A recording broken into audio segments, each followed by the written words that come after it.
మన Varahi sales grand festive celebrations ప్రతి 10,000 రూపాయల కొనుగోలుపై ఒక బంగారు నాణెం ఉచితం. ఈ ఆఫర్ జనవరి 15 వరకు మాత్రమే.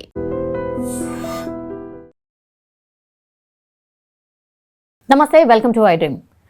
ఈ మధ్య కాలంలో ఎన్ని కేసెస్ డిఫరెంట్ కేసెస్ భయంకరంగా జరుగుతున్నాయి అంటే అసలు మనుషుల ఆలోచన విధానమే మారిపోయినట్టు అనిపిస్తుంది.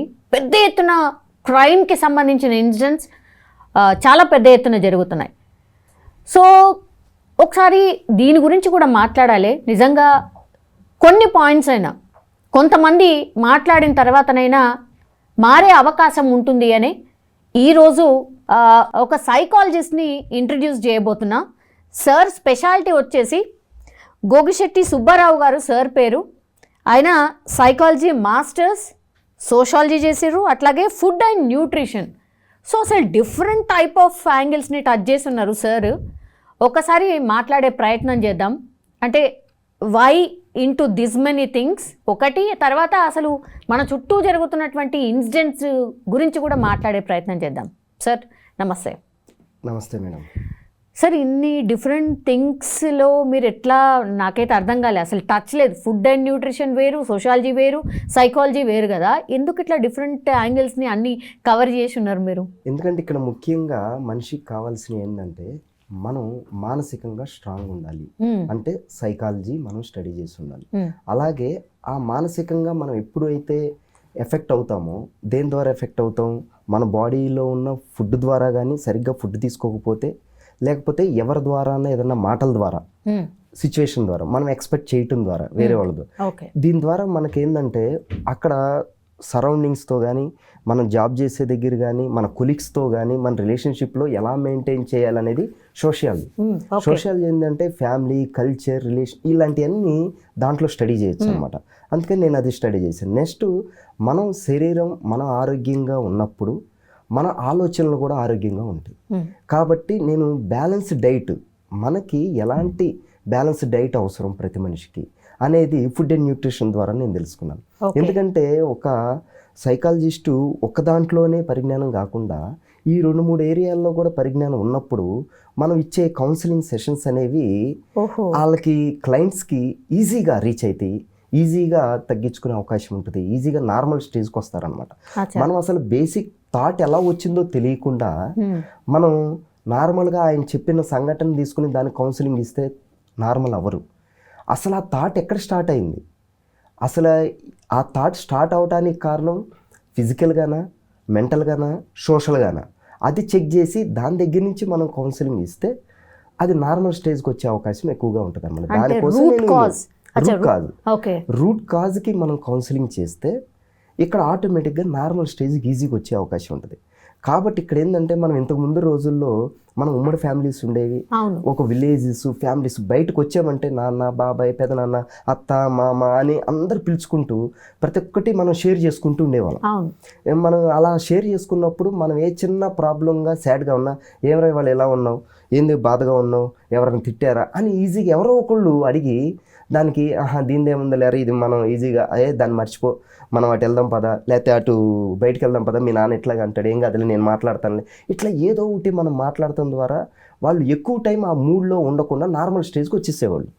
ఇప్పుడున్న ప్రజెంట్ పరిస్థితి ఏంటంటే న్యూక్లియర్ ఫ్యామిలీస్ అయిపోయి ఇద్దరు లేదా ఒకళ్ళు పిల్లలు కనటం వలన ఇంట్లో ఇంకో పేరెంట్స్ని పెట్టుకోవటం కూడా బర్డన్ అయిపోయిన స్టేజ్లో అలా ఫీల్ అయిపోతున్నారు ఫ్యామిలీస్ అన్నీ. న్యూక్లియర్ ఫ్యామిలీస్ అయిపోయినాయి. ఇద్దరు స్ట్రెస్తో వచ్చి పిల్లాన్ని కానీ పాపను కానీ వాళ్ళ కమ్యూనికేషన్ కూడా ఈ స్ట్రెస్ఫుల్ లైఫ్తోనే కంటిన్యూ అవుతుంది. అంటే అక్కడ జాయ్ఫుల్ లైఫ్ ఉండలేదు. ఇంటికి వచ్చాం, రిలాక్స్ అయ్యాం, నాన్న ఏం చేసావు, ఏం చదువుకున్నావు, ఏం తిన్నావు నాన్న అనే మాటలు పోయి తిన్నావా, చేసావా, ఇలా సీరియస్గా మాట్లాడతాం. తిన్నావా, హోంవర్క్ అయిపోయిందా, నాడు వెళ్ళి పడుకో, నెక్స్ట్ మార్నింగ్ స్కూల్కి వెళ్ళాలి. ఇట్లా ఆ మాటలు కూడా ఫాస్ట్గా వచ్చేసి ఎమోషన్, ఎఫెక్షన్ లేకుండా అయిపోయినాయి ఇంట్లో పేరెంట్స్ దగ్గరే. కాబట్టి ఇవన్నీ చేంజ్ అవ్వాలి అంటే ఎంతో కొంత కౌన్సిలింగ్ తీసుకోవటం ద్వారా, ఎందుకంటే ఆ ఉమ్మడి ఫ్యామిలీల ద్వారా అవన్నీ సెట్ అయిపోయినాయి ఇప్పుడు అవి లేవు. కాబట్టి ఇలాంటి కౌన్సిలర్స్ అవసరమయ్యారు. ఇంకా మన భారతదేశంలో చాలా నీడ్ ఉంది. ప్రజెంటు ప్రతి విలేజ్కి కానీ, ప్రతి స్కూల్కి, ప్రతి ఒక్క స్కూల్కి కానీ, ప్రతి విలేజ్కి ఒక సైకాలజిస్ట్ అవసరం అనేది నా ఒక ఒపీనియన్ అన్నమాట. ఎందుకంటే ప్రతి స్కూల్కి ఒక సైకాలజిస్ట్ ఉంటే పిల్లల్ని ఎలా ట్రీట్ చేయాలి, ఎలా వాళ్ళు బిహేవియర్ ఎలా మార్చుకోవాలి, ఎలా చేయాలని ఈజీగా చెప్పగలుగుతారు. అవును. అలాగే మన ఫ్యామిలీ కూడా ఇంతకుముందు ఫ్యామిలీ డాక్టర్ ఉండేవాళ్ళు మన పాత రోజుల్లో. ఇప్పుడు ఫ్యామిలీ సైకాలజిస్ట్ అవసరం అనమాట. ఎందుకంటే అలాంటి అవసరం అయినప్పుడు మనం మ్యారేజ్ ముందు నుంచి మన ఫ్యామిలీ బ్యాక్గ్రౌండ్ అంతా తెలిసి ఎలా గైడ్ చేయాలి, ఎలా కౌన్సిలింగ్ చేయాలని ఈజీగా ఐడియా ఉంటుంది కాబట్టి ఈజీగా మనం నార్మల్ స్టేజ్కి తెచ్చుకునే అవకాశం ఉంటుంది. ఈ సైకాలజిస్ట్ అంటే ఏదో మెంటల్ పిచ్చి అని అబ్నార్మల్గా థాట్లు తీసేసి ప్రతి ఒక్క స్టేజ్ మారుతుంది. అదే ఉంది సార్ నిజంగానే. నాకు ఏమైనా పిచ్చిలేసిందా, ఎందుకు పోవాలి అని అంటూ ఉంటారు నిజంగానే. అవును. కాబట్టి అది కాదనమాట. ప్రతి స్టేజ్ మారేటప్పుడు మనం జాబ్కి వెళ్తున్నప్పుడు ఒక కౌన్సిలింగ్ తీసుకోవటం, జాబ్ నుంచి ఒక ప్లేస్ నుంచి ఇంకో ప్లేస్కి వెళ్తే ఇలా మారుతున్నప్పుడు కౌన్సిలింగ్ అంటే ఆ పొజిషన్ పెట్టి ఆ ప్లేస్లో నేను ఎలా సర్వైవ్ అవ్వాలి. నెక్స్ట్ మ్యారేజ్ చేసుకున్నప్పుడు మ్యారేజ్కి ముందే కౌన్సిలింగ్ తీసుకోవటం, ఇద్దరి అభిప్రాయాలు తెలుసుకోవటం, ప్రెగ్నెన్సీకి ముందే కౌన్సిలింగ్ తీసుకోవటం, ఎలా ప్రెగ్నెన్సీకి ముందు మనం ఎంత హెల్తీగా ఉండాలి, ఎలా డైట్ ఫాలో అవ్వాలి, మనం మన అలవాట్లని వ్యసనాలను ఎలా తగ్గించుకుని కంట్రోల్ చేసుకుంటే ఎంత మంచి బేబీని మనం బర్త్ ఇవ్వచ్చు అనేది ముందే తెలుసుకుంటే, ఇది కానీ పిల్లల్ని పెంచుకునే విధానంలో కానీ ముందే కౌన్సిలింగ్ అంటే మన స్టేజ్ మారే కొద్దీ మనం కౌన్సిలింగ్ తీసుకుంటే అక్కడికి వచ్చే మనకు ప్రాబ్లమ్స్ని వీటన్నిటిని కూడా మనం ఈజీగా సెట్ చేసుకుని మనం డిసప్పాయింట్ అవ్వకుండా ఇలా జరిగింది, అరే నేను ఇలా అనుకోలేదు, ఇలా జరిగింది, నేను ఇది అనుకుంటే ఇదైంది అనేది డైలమా లేకుండా, ఓహో ఇలా అయినప్పుడు మనం ఇలా చేసుకోవాలి, ఇలా అయినప్పుడు ఇలా కంట్రోల్ చేసుకోవాలి అనేది మనకి ఈజీగా అవగాహన వచ్చింది అనమాట. కాబట్టి ఇప్పుడున్న ప్రజెంట్ జనరేషన్ ప్రతి ఫ్యామిలీకి ఒక సైకాలజిస్ట్ అవసరం. ఫ్యామిలీ సైకాలజిస్ట్ ఉండటం అనేది చాలా ముఖ్యం. ప్రతి స్కూల్కి కూడా ఒక సైకాలజిస్ట్ అనేది కంపల్సరీగా అవసరం. కాబట్టి మన భారతదేశంలో చాలా సైకలాజికల్ ప్రాబ్లమ్స్ ఉన్నాయి. కాబట్టి చాలా సైకాలజిస్టులు అవసరం, చాలా నీడు. ఎంతమంది వస్తే అంత బెస్ట్. కాబట్టి దాన్ని బేసిక్ నాలెడ్జ్తో ఉండాలి. ఏది పడితే అది చెప్పటం కాదు. మనం ఒక మాస్టర్స్ చేసి దాని మీద రీసెర్చ్ చేసి అసలు థాట్ ఎక్కడొచ్చింది, ఎలా చేంజ్ అవుతుంది, ఎలా బిహేవియర్గా వచ్చింది, ఆ బిహేవియర్ వలన ఎంత ఎఫెక్ట్ అవుతుంది అనే దాన్ని బట్టి మనం కౌన్సిలింగ్స్ ఇస్తే ఈజీగా కౌన్సిలింగ్ రూపంలోనే తగ్గిపోతాయి అనమాట.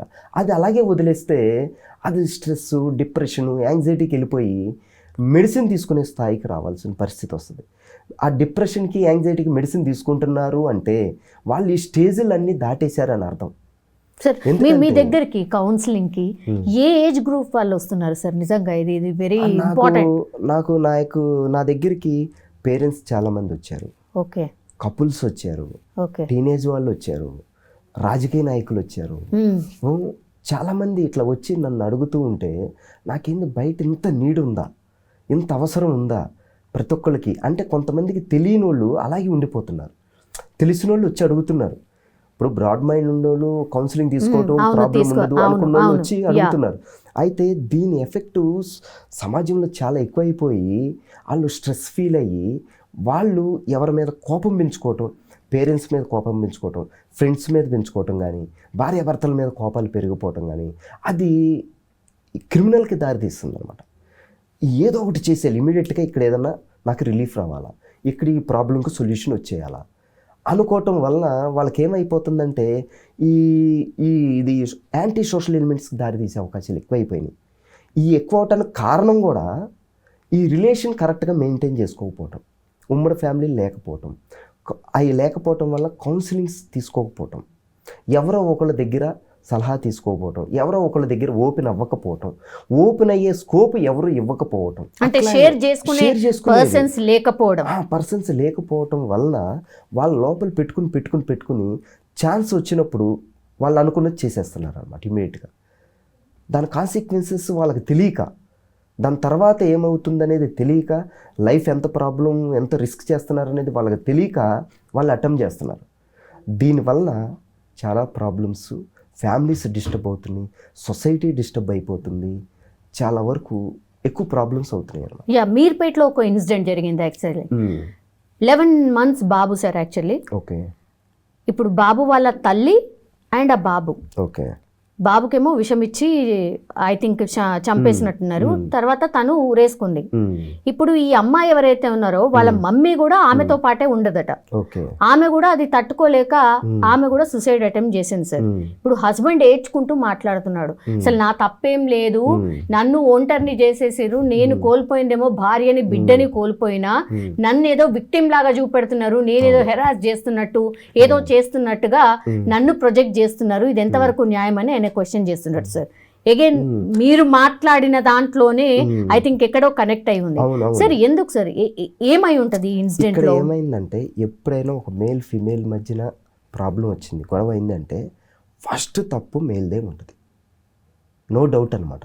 ఎందుకంటే మనం రీసెర్చ్ చేయకుండా చెప్పొచ్చు. మేల్ అండ్ ఫీమేల్ మధ్యన ఇద్దరు భార్యాభర్తల మధ్యన గొడవ అయింది అంటే ఫస్ట్ స్టార్టింగ్ బేస్ పాయింట్ హస్బెండ్దే ఉంటుంది.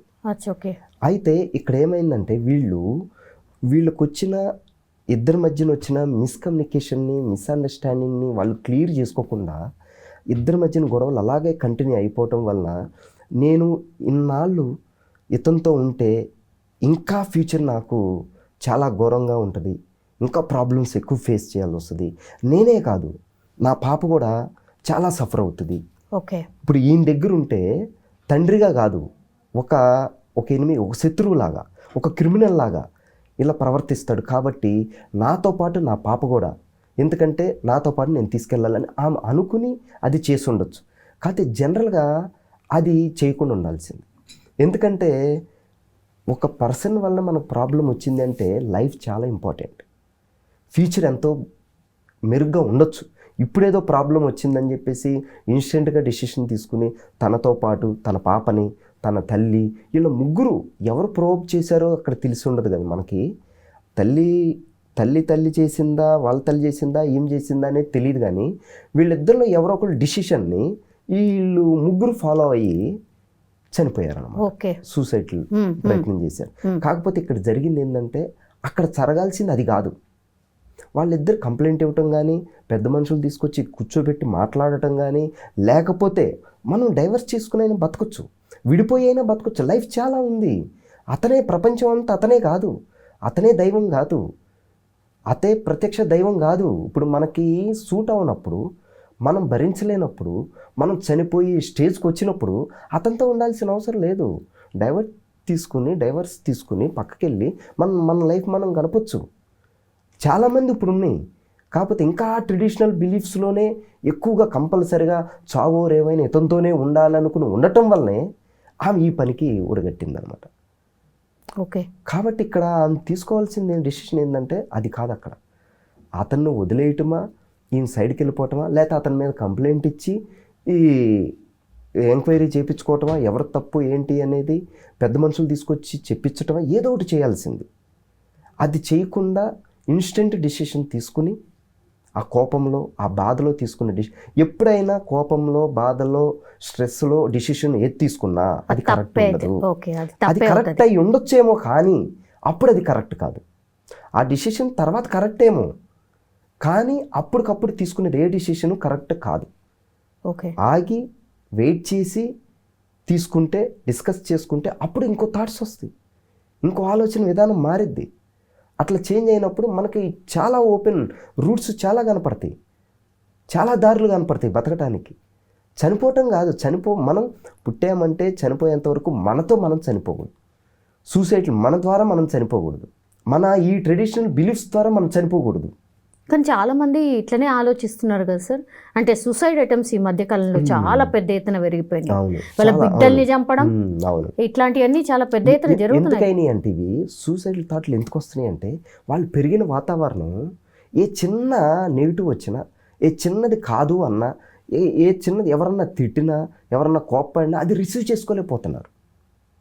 అది రిసీవ్ చేసుకోలేక వాళ్ళు పెరిగిన వాతావరణంలో ఇలాంటివన్నీ గారాబంతోనో, ప్రేమతోనో, ఇంట్లో నా పాపని, మా బాబుని, నా ప్రాబ్లమ్స్ వీళ్ళు ఫేస్ చేయకూడదు, నా కష్టం వీళ్ళు పడకూడదు అనుకుని అన్ని స్పూన్ ఫీడింగ్ ద్వారా అన్నీ న్యాచురల్, మనం పడిన కష్టం మన పిల్లలకి పడకూడదని వాళ్ళకి ఏ కష్టం తెలియకుండా, ఏ ప్రాబ్లమ్స్ తెలియకుండా పెంచడం వల్ల మ్యారేజ్ అయినప్పుడు, ఒక స్టేజ్కి వెళ్ళినప్పుడు అక్కడ మనం ఉండం, అక్కడ ఇంకో లైఫ్ లీడ్ చేయాల్సింది ఆమె. లీడ్ చేయాలంటే ఎంత మానసికంగా స్ట్రాంగ్ ఉండాలి, ఎస్, ఎంత లైఫ్ మీద ఎంత ఇంట్రెస్ట్ ఉండాలి, ఎంత కసి ఉండాలి. ఇలాంటివన్నీ లేకుండా అన్ని స్పూన్ ఫీడింగ్తో చేస్తున్నప్పుడు అక్కడికి వెళ్ళినప్పుడు అలాంటి చిన్న చిన్న ప్రాబ్లమ్స్ కూడా ఎదుర్కోలేక మనకు చిన్నగా అనిపించచ్చు, ఆమెకు అవి చాలా పెద్దగా ఉంటాయి. ఫస్ట్ టైం ఫేస్ చేస్తుంది కాబట్టి అక్కడ చాలా ప్రాబ్లం ఫేస్ చేసి అది చాలా పెద్ద ప్రాబ్లం లాగా ఫీల్ అయ్యి సూసైడల్ థాట్కి వెళ్తున్నారు ఎక్కువ.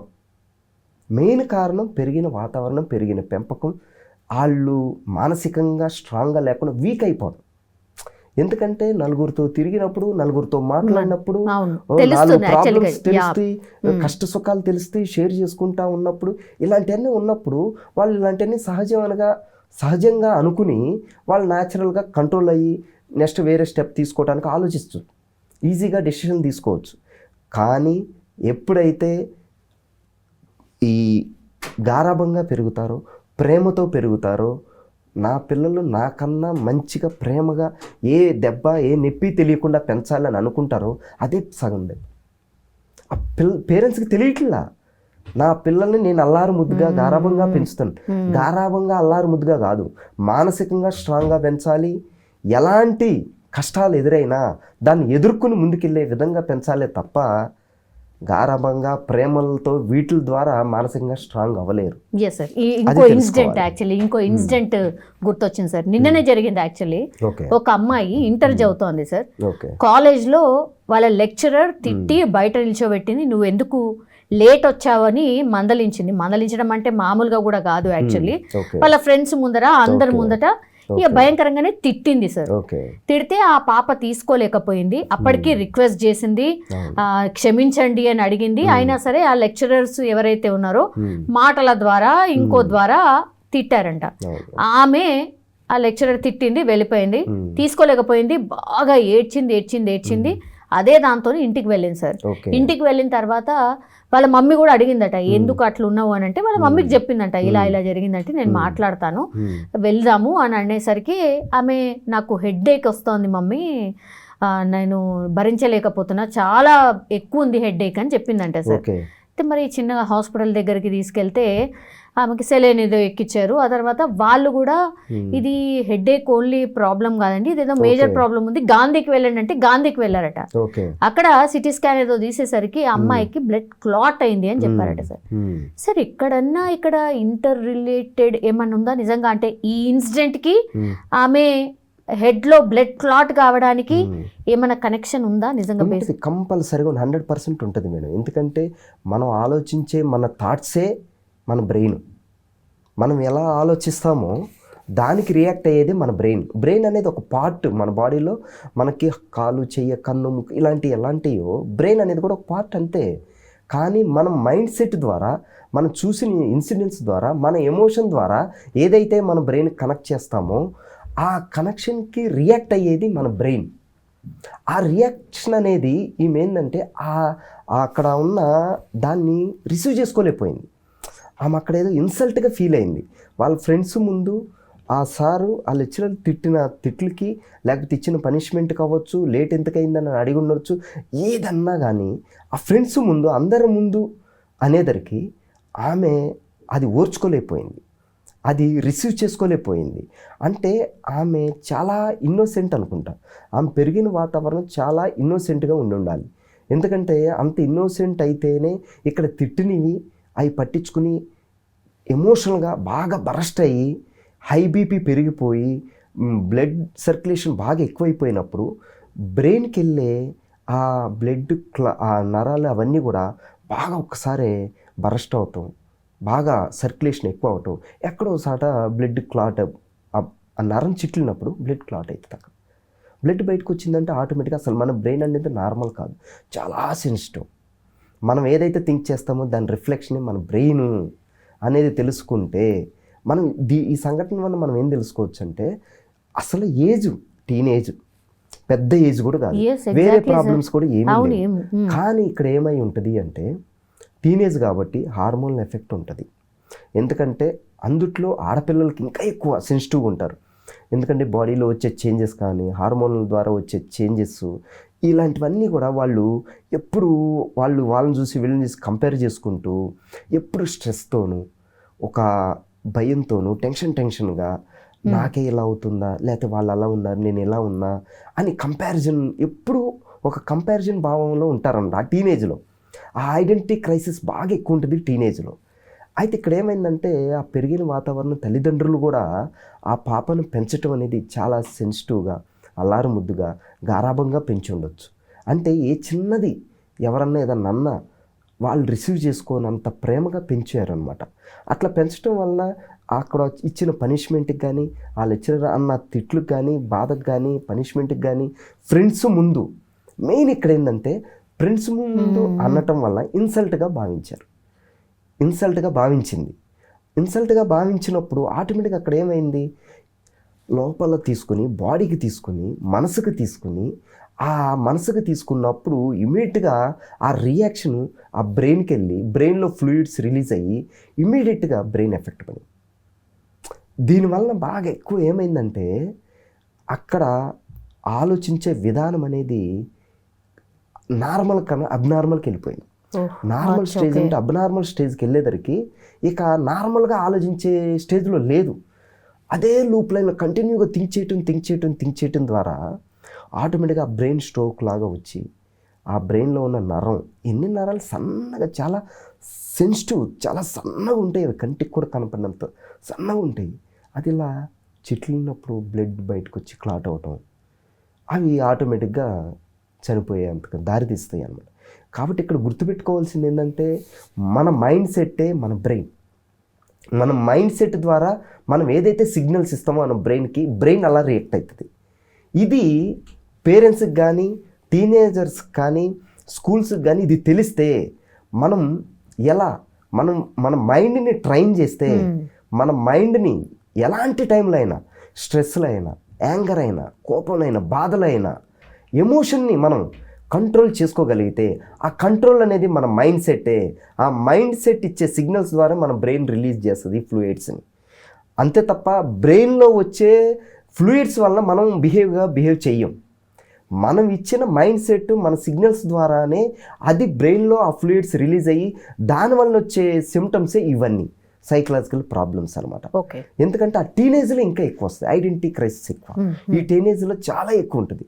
కాబట్టి దాన్ని మనం చాలా పిల్లలతో స్పెండ్ చేయటం, పేరెంట్స్గా పిల్లలతో స్పెండ్ చేయటం వల్ల, ఎక్కువ టైం స్పెండ్ చేయటం వల్ల వాళ్ళు మనతో షేర్ చేసుకోవటం, మనతో ఎక్కువ మాట్లాడటం, వాళ్ళ ఒపీనియన్ మనతో షేర్ చేసుకోవటం, మన ఒపీనియన్స్ వాళ్ళతో షేర్ చేసుకోవటం, అది కాదమ్మా ఇది కాదమ్మా అని భుజం మీద చేసుకుని మాట్లాడటం, ఇట్లా కూర్చుని మాట్లాడుకోవటం, కలిసి తినటం, ఇలాంటివన్నీ చేస్తే వాళ్ళు ఈజీగా మనల్ని దాటి వెళ్ళారనమాట. అవి తగ్గిపోయినాయి. న్యూక్లియర్ ఫ్యామిలీస్ అయిపోవటం వల్ల అందుట్లో మిడిల్ క్లాసు, ఇంకా above middle class, below middle class ఎక్కువ ఉండటం వల్ల, భార్యాభర్తలు ఇద్దరు జాబులు చేయటం వల్ల, ఇద్దరూ పని చేస్తే కానీ, ఇద్దరు ఎర్న్ చేస్తే కానీ మనం ఫ్యామిలీ గడవదు అనుకోవటం వల్ల ఈ పిల్లలకి టైం ఇవ్వకపోవటం, పిల్లలు ఫ్రెండ్స్తో ఎక్కువ టైం స్పెండ్ చేయటం, పిల్లలకు సరైన గైడెన్స్ లేకపోవటం వల్ల వీళ్ళు ఇలా స్ట్రెస్ ఫీల్ అయ్యి రకరకాల ప్రాబ్లమ్స్ ఫీల్ అవుతున్నారు. ఆడపిల్లలు కాబట్టి వాళ్ళకై వాళ్ళు. అదే టీనేజ్లో మగపిల్లలు అయితే ఏదో ఒకటి చేయటం, ఆడపిల్లల్ని ఈ యాసిడ్లు పోయటం, ప్రేమించిన వాళ్ళు బెదిరించటము, తల్లిదండ్రులను ఏదో ఒకటి చేయటము, ఇంట్లో కొట్టటము, తిట్టటము, రూడ్గా ఈ డ్రగ్స్ బారి పడటము, డ్రింక్, ఆల్కహాల్ ఇలాంటి ఎడిక్షన్కి అలవాటు అవ్వటం ఈ టీనేజర్స్ అబ్బాయిలు అయితే. అమ్మాయిలేమో ఇలా సెన్సిటివ్గా. వీటికి కారణం అంతా ఈ సైకలాజికల్ ప్రాబ్లం. పేరెంటింగ్ పెంపకంలో ఈ సైకాలజిస్టులు ఈ జనరేషన్ బాగా అవసరం అన్నమాట. కాబట్టి కాలేజీలో కానీ, స్కూల్లో కానీ, ఫ్యామిలీస్కి, విలేజెస్కి సైకాలజిస్టులు ఉండటం వల్ల ఇలాంటి తగ్గించుకునే అవకాశం ఎంతో కొంత ఉంటుంది అనమాట. Yes sir.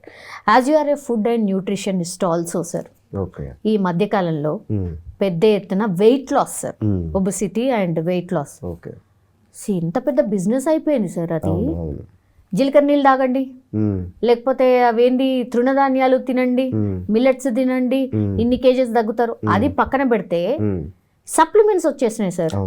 సప్లిమెంట్స్ ఒకవేళ వాడితే ఇంకా ఫాస్ట్ గా తగ్గిపోతాము అన్న దాంట్లో సప్లిమెంట్స్ ద్వారా ఇప్పుడు పెద్ద ఎత్తున వెయిట్ లాస్ అవుతున్నారు, కానీ దాని సైడ్ ఎఫెక్ట్స్ చాలా వరకు ఉంటున్నాయి అని అంటున్నారు సార్. నిజమేనా సార్? 100% సైడ్ ఎఫెక్ట్లు ఉంటాయి. సప్లిమెంట్స్ వలన వెయిట్ లాస్ అనేది టెంపరీ, అది హెల్దీ కూడా కాదనమాట. ఎందుకంటే దానివల్ల సైడ్ ఎఫెక్ట్లు చాలా వచ్చే ప్రమాదం ఉంది. ఎందుకంటే ఆ సప్లిమెంట్స్ ద్వారా రెగ్యులర్ లైఫ్ లీడ్ చేయలేం కదా. ఇప్పుడు టెంపరీగా వేసుకుంటాం, తగ్గుతారు, నెక్స్ట్ ఏంటి, నెక్స్ట్ వాట్ ఏం తినాలి, నెక్స్ట్ కంటిన్యూ ఏం చేయాలి, ఇంట్లో ఏం చేయాలి, ఏ డైట్ తినాలి, ఎన్ని రోజులు ఈ సప్లిమెంట్స్. కాబట్టి ఇవన్నీ కాదు, అన్ని డైట్ల ద్వారా తగ్గుతాం, నో డౌట్, అది 100% రైట్. కానీ రెగ్యులర్గా మెయింటైన్ చేయటం ఏ డైట్ వల్ల అవ్వదు. రెగ్యులర్ డైట్ మెయింటైన్ చేయటం అంటే మనం రెగ్యులర్గా ఏదైతే తింటామో ఆ తినే దాంట్లో చేంజ్ చేసుకోవటమే తప్ప వేరేది ఏముండదు.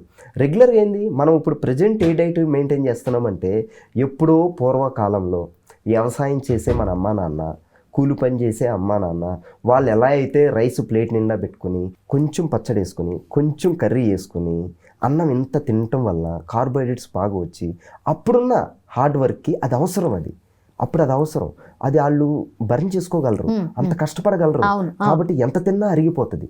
కానీ ఇప్పుడు రాను రాను జనరేషన్ 3-4 జనరేషన్ మారిపోయినాయి, మన దగ్గర డైట్ మాత్రం మారట్లేదు. అదే డైట్, అదే ట్రెడిషనల్ డైట్ మెయింటైన్ చేస్తున్నాం.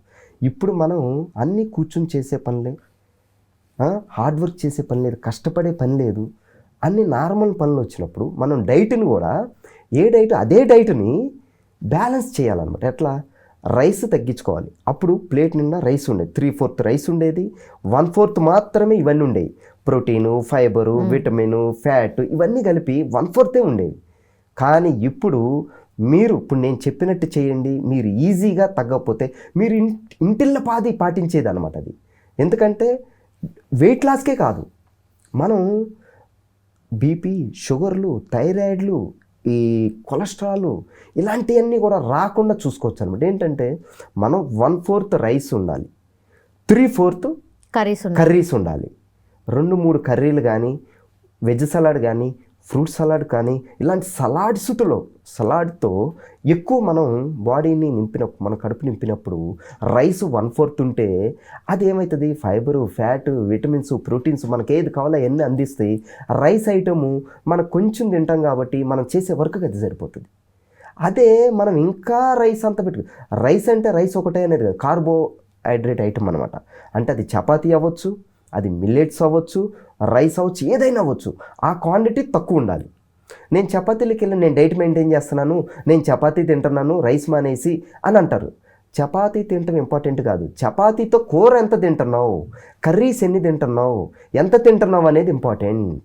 ఆ చపాతీని కూర తినడానికి ఉపయోగించాలి తప్ప చపాతీ తినడానికి కూరని టచ్ చేయకూడదు. సార్, తింటూ కూడా వెయిట్ లాస్ అవ్వచ్చు అని చెప్తూ ఉన్నారు సార్, కరెక్ట్? అది తింటూ అంటే అన్ని తినండి, దాని తర్వాత మీరు ఆటోమేటిక్గా వెయిట్ లాస్ అవుతారు అనేది కూడా చాలా మంది బిజినెస్ ప్రమోషన్ చేస్తున్నారు. అన్ని ఎలా తింటారు, దాని కార్బోహైడ్రేట్ తగ్గాలి. మనం చేసే డైట్ని బట్టి, మనం చేసే వర్క్ని బట్టి, ఇక్కడ మన బాడీ వెయిట్ ఎంత, మనం చేసే వర్క్ ఎంత, మనం వర్కౌట్లు ఎంత చేస్తున్నాం డైలీ మార్నింగ్, ఈ మూడింటి మీద డిపెండ్ అయి ఉంటుంది. ఎవరిది వాళ్ళది ఇండివిజువల్. ఇక్కడ మన బ్రెయిన్, మన మైండ్ సెట్, ప్రతి బాడీకి, ప్రతి మనిషికి యూనిక్ ఎలాగో, ప్రతి థాట్ యూనిక్ ఎలాగో ఇక్కడ డైట్ కూడా ప్రతి బాడీకి యూనిక్. అది ఒక్కటే చెప్పి అందరికి వేసేయటం అనేది కరెక్ట్ కాదు. ఎగ్జాక్ట్లీ అదే జరుగుతోందిగా, అందరికి అదే చెప్పేస్తున్నారు. ఒక వీడియో చూస్తాం, వాళ్ళు కూడా పాపం అదే ఫాలో అయిపోవటం, అది కాదు. ఇక్కడ మన వెయిట్ ఎంత ఉంది, నేను పొద్దున్న లేచి మార్నింగ్ లేచి వర్కౌట్స్ ఎంతసేపు చేస్తున్నాను, నా వర్క్లో నేను ఎంత కష్టపడుతున్నాను, నా ప్రొఫెషన్లో నేను ఎంత కష్టపడుతున్నాను, ఈ 3 డిసైడ్ చేస్తే నువ్వు ఎంత తినాలి అనేది. అది తెలియకుండా, ఇవన్నీ కన్సిడర్ చేయకుండా మనం ఓన్లీ డైట్ ఇది మెయింటైన్ చేయండి, ఇది ఇంతే తినండి, అది అంతే తినండి, ఇవన్నీ చేయటం, అన్నీ తినటం వల్ల ఇవన్నీ కాదనమాట. మనకు ఫిజికల్ ఎక్సర్సైజ్ కూడా మనం ఎంత చేయాలి, ఏం చేయాలంటే మన బాడీని బట్టి. మనకి కొంతమందికి 10 మినిట్స్ నడిస్తేనే చెమటలు పడతాయి, కొంతమంది 1 అవర్ నడిచినా చెమటలు పట్టవు. కంపల్సరిగా చెమటలు పట్టేంత వరకు నడవాలి, నడిస్తేనే అది వర్కౌట్ అన్నమాట. ఓకే, అంతే. ఒకళ్ళు 10 మినిట్స్లో చెమటలు పట్టినాయి అంటే ఇనఫ్. 10 మినిట్స్ అయినప్పుడు నెక్స్ట్ 15 మినిట్స్, కొంతమందికి 1 అవర్ ఇనఫ్, నెక్స్ట్ అట్లా 1 అవర్ నుంచి పెంచుకుంటూ వెళ్ళాలి. ఇలా మన బాడీని కష్టపెట్టినప్పుడు, చెమట పట్టినప్పుడే మనం దానికి వర్కౌట్ ఇచ్చినట్టు. 40 మినిట్స్ నడవండి, 30 మినిట్స్ నడవండి, 10 మినిట్స్ ఈ ఒక ఫిక్స్ కాదు ఇది బాడీని బట్టి, బాడీ వెయిట్ని బట్టి, మనం చేసే వర్కులను బట్టి, మన ప్రొఫెషన్ బట్టి ఇవన్నీ డిపెండ్ అయ్యి ఉంటాయి. కాబట్టి రకరకాల డైట్లు కాదు, మన నేషనల్ ఇన్స్టిట్యూట్ ఆఫ్ న్యూట్రిషన్ వాళ్ళు ఇచ్చారు గైడ్లైన్స్, దాన్ని బట్టి ఈజీగా ఐసీఎంఆర్ వాళ్ళు ఇచ్చారు, అవి ఫాలో అయితే చాలు. రకరకాలు ఎంతో డబ్బులు ఖర్చు పెట్టుకుని, మనీ ఖర్చు పెట్టుకుని రకరకాల డైట్లు వాళ్ళు ప్రతిరోజు వాట్సాప్లో నీ డైట్ పంపుతారు, అది ప్రిపేర్ చేసుకోవటం ఒక్కళ్ళమే తింటాం. మిగిలిన వాళ్ళందరూ డిఫరెంట్ డైటు, ఇంట్లో డైట్ మెయింటైన్ చేసేవాళ్ళు ఒకటి, నేను డైట్లో ఉన్నా. డైట్లో ఉండేది ఏంటి? డైట్ అంటే ఏంది? మనం తినే ఫుడ్ అందరూ ఒకటే తినాలి కదా. నువ్వు ఒక్కళ్ళే మంచిగా ఉండి ఇంకోళ్ళు మంచిగా ఉండకూడదా? ఇది కాదు కదా. ఇక్కడ పిల్లలైనా, మనమైనా, వెయిట్ ఉన్నోళ్ళైనా, వెయిట్ లేనోళ్ళైనా, చిన్నపిల్లలైనా, స్కూల్కి వెళ్ళే పిల్లలైనా అందరూ హెల్దీ ఫుడ్డే తినాలి. ఆ జంక్ ఫుడ్ కాకుండా, ప్రాసెస్డ్ ఫుడ్ కాకుండా అందరూ హెల్దీ ఫుడ్డే తినాలి. హెల్దీ ఫుడ్ తినాలంటే ఏంటి? ఇక్కడ ప్రతి ఒక్కళ్ళు తెలుసుకోవాల్సింది ఏంటంటే వేరేది ఏది లేదు, ఎక్కడో కాదు. మనం ఒక కూర చేసుకుంటున్నాం ప్రజెంట్ ఇప్పటి వరకు, 2-3 కూరలు చేసుకోండి, రైస్ తగ్గించుకుని అది తినండి. 2-3 కూరలు తినాలి అంటే ఆ కూరలు ఆటోమేటిక్గా సాల్ట్, నూనె, కారం, ఉప్పు, కారం, సాల్ట్, ఈ 3 ఆటోమేటిక్గా తగ్గుతాయి. మనం ఉట్టి కూర తినాలంటే ఆటోమేటిక్గా ఆ 3 తగ్గిస్తాం. ఆ 3 తగ్గినాయి అంటే సగం ప్రాబ్లమ్స్ తగ్గినట్టే. కాబట్టి ఇక్కడ మనం గుర్తుపెట్టుకోవాల్సింది ఏంటంటే డైటు, నేను డైట్ చేస్తున్నా, నేను డైట్లో ఉన్నా, ఇది కాదు. ఇక్కడ అందరూ మనం ఏదైతే ఒక కొత్త విషయం తెలుసుకున్నామో, కొత్త ఆహారాన్ని తెలుసుకున్నామో, అది ఇంటిల్లో పాది మనం పాటించాలి. లేదు మన పిల్లలు పాటించట్లేదు, జంక్ ఫుడ్ కావాలని మారం చేస్తున్నారు, సరే ఒక పూట ఇవ్వండి, మిగిలిన 2 పూటలు నేను చెప్పింది తినాలి అనండి. ఒక పూట పిల్లలకి ఇవ్వండి, వాళ్ళకి నచ్చింది ఒక పూట తినండి. 2 పూటలు ఇలాంటి డైట్ తింటే బ్యాలెన్స్ అవుతుంది. లేదు వాళ్ళు రోజు అడగరు, ఒకవేళ అడిగినా ఒక పూట ఇవ్వండి, 2 పూటలు మనం చెప్పింది తినమనండి.